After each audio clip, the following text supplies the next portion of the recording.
Bien, hoy conversamos con el general de división retirado del Ejército, Fernando Ochoa Antich. Bienvenido, general. Muchas gracias, un placer saludarte. Fíjese... Saludo a los orientales. Así es, muchas gracias.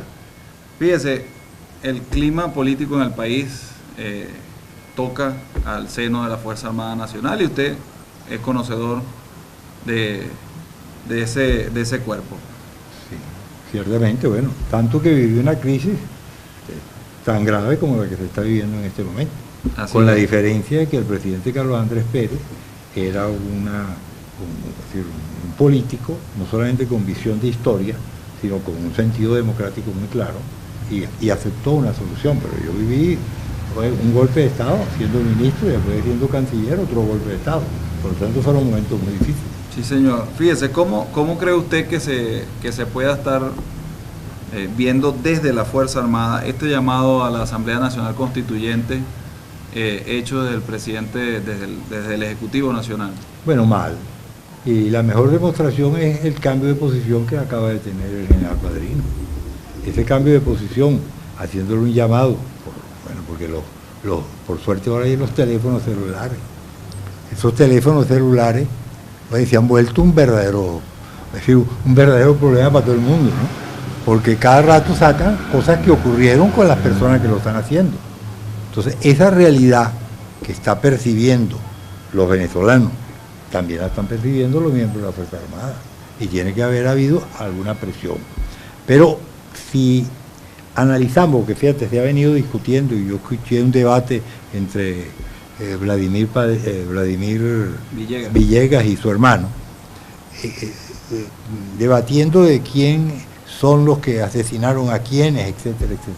No, es que esa no es la realidad del problema. La realidad del problema es que la política establecida por el gobierno del presidente Maduro genera el rechazo popular, genera las manifestaciones y produce los muertos. El gran responsable es Nicolás Maduro. Esa es la verdad histórica del problema. Ahora, vamos a ver qué es lo que está ocurriendo en la Fuerza Armada. Bueno, las Fuerzas Armadas tienen que entender y saber de que se está violando flagrantemente la Constitución. Es verdad que la Fuerza Armada no es un buen ejemplo, porque ellos también la han estado violando cuando no se respeta el artículo 328 constitucional. Pero, de todas maneras, la violación que se está cometiendo en este momento, cuando se llama a la Asamblea Nacional Constituyente, es de tal gravedad, bueno, que sencillamente es imposible aceptarlo. Y los venezolanos no la van a aceptar. Entonces va a seguir ocurriendo lo que está ocurriendo, un enfrentamiento permanente, y se va a llegar a hechos más graves aún. Y eso es responsabilidad de la Fuerza Armada. ¿Por qué la Fuerza Armada va a verse comprometida en su prestigio como se está viendo comprometida? Oiga, porque se cometen errores en la dirección de la Fuerza Armada y errores fundamentalmente en el gobierno. Y la Fuerza Armada, como debería estar unida alrededor del ministro, deberían tener capacidad para presionar al presidente Maduro y decirle: presidente, eso no es posible. Usted no puede convocar a espaldas de los venezolanos a una Asamblea Nacional Constituyente. Usted no puede presentar eso directamente, porque se tiene que discutir y preguntar cuáles van a ser las condiciones para la votación. Todo ese sistema que hay... Y sobre todo preguntarle a la gente si quiere constituir. Claro, ¿no? Primero si quiere la constituyente, pero después, lo más grave, las condiciones.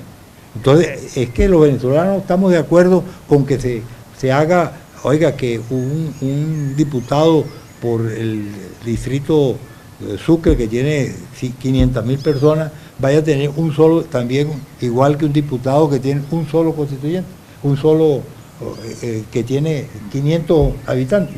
Eso no lo puede aceptar nadie. Entonces, por ahí pienso, entonces, si la Fuerza Armada no entiende que si se sigue respaldando a un gobierno que está al margen de la Constitución, y el 333 creo que claramente establece que cualquier medida que vaya contra la Constitución, ¿no?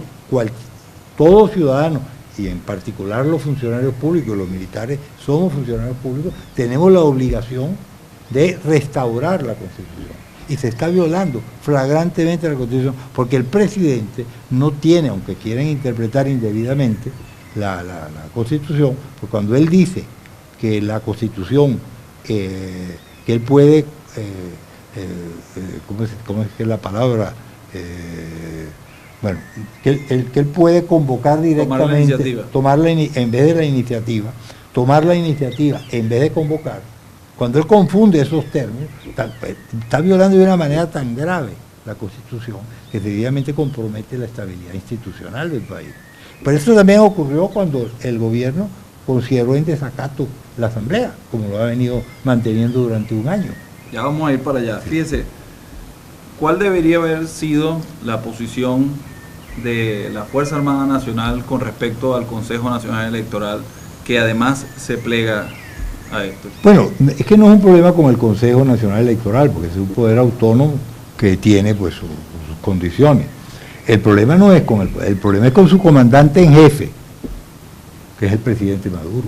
Claro, pero de alguna forma aquí hemos visto cómo se rompe con esa institucionalidad de la que usted habla y de la cual usted fue defensor en su papel, en su momento, en 1992. Porque vemos que el presidente de la República toma la iniciativa y, como usted dice, habla de convocatoria, el CNE la acepta, pero también hemos visto el papel del Tribunal Supremo de Justicia. Por eso, porque todos sabemos que esos dos poderes, porque ahora la fiscal ha tomado una posición muy respetable e independiente, no son poderes autónomos, todos sabemos eso. Y la constitucionalidad no solamente lo produce la Sala Constitucional, porque ese es su deber constitucional, establecer si el régimen está cumpliendo o no cumpliendo, o si alguna acción, sea de cualquier poder, incluyendo el Poder Ejecutivo, si una acción del Poder Ejecutivo está violando o no violando la Constitución. Eso no es suficiente. Es verdad que esa es su función. Es el sentimiento nacional. Los venezolanos rechazamos la Constituyente y la rechazamos porque es inconstitucional. Tú no puedes violar lo que es el poder soberano del pueblo, oiga, sin consultarle si quiere o no quiere la Constitución.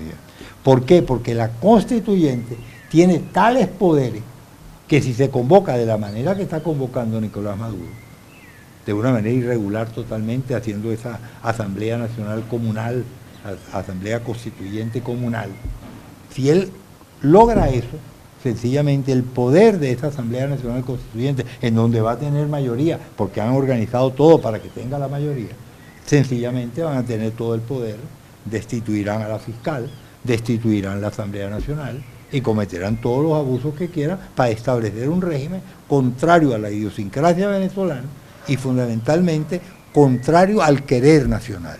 Entonces, como los venezolanos nos hemos mostrado aguerridos, sencillamente los venezolanos nos mantendremos en la calle en una situación no pacífica, si los medios públicos de represión lo hacen pacífico. Yo observo aquí las manifestaciones, ya que yo no asisto por razones de salud, y observo claramente que las manifestaciones se vienen desplazando pacíficamente. Un buen ejemplo fue el Canal 8, pero entonces la Guardia Nacional, que tiene instrucciones, yo no sé de quién, no le permiten pasar hacia el distrito, hacia el Departamento Libertador, porque el señor Rodríguez estableció que no pasaba, o porque no tiene permiso, cuando no se necesita permiso para la manifestación. Entonces, bueno, todo eso está creando un ambiente de enfrentamiento nacional que está comprometiendo totalmente el prestigio de la Fuerza Armada. La firma Torino Capital advirtió en su último informe que el gasto fiscal del país continúa contrayéndose, de acuerdo a las proyecciones semanales de la Oficina Nacional del Tesoro y cálculos propios. Según el análisis de la compañía, los datos de mayo revelan menor tasa de descenso en términos interanuales y de hecho exhibe un incremento importante en el gasto real con respecto a los meses anteriores. Además, muestra el mayor nivel de gasto real que se haya observado en lo que va de año. El informe también señala que el gasto real primario del gobierno central cayó 22,5% en mayo con respecto al mismo mes en 2016. Esto es inferior al descenso promedio de 27,9% que se ha observado en el primer cuatrimestre del año y mucho menor que el declive de 39,3% que se pudo apreciar en abril. El Banco de Inversión advirtió que las cifras oficiales del gasto fiscal en el país no están claras, por lo que señalan que estos datos deberían interpretarse con cautela. Desde nuestra plataforma multimedia, Marianela Maurera, Notiminuto.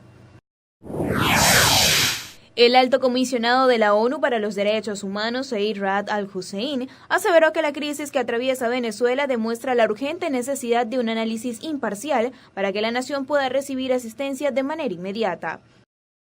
Durante la inauguración de la 35ª sesión del Consejo de Derechos Humanos del organismo este martes, el funcionario pidió al gobierno de Nicolás Maduro que les permitan abrir una oficina para el envío de una misión de trabajo a Venezuela. Zeid recordó que han enviado 10 solicitudes al país latinoamericano, de relatores de la organización especializados en distintas áreas de derechos fundamentales para analizar su situación. También explicó que en casos como este, en los que no pueden acceder al país para analizar sus condiciones, solo les queda implementar varias formas de supervisión a distancia. Desde nuestra plataforma multimedia, Marianela Maurera, Notiminuto. En breve, creatividad para la higiene personal en Venezuela.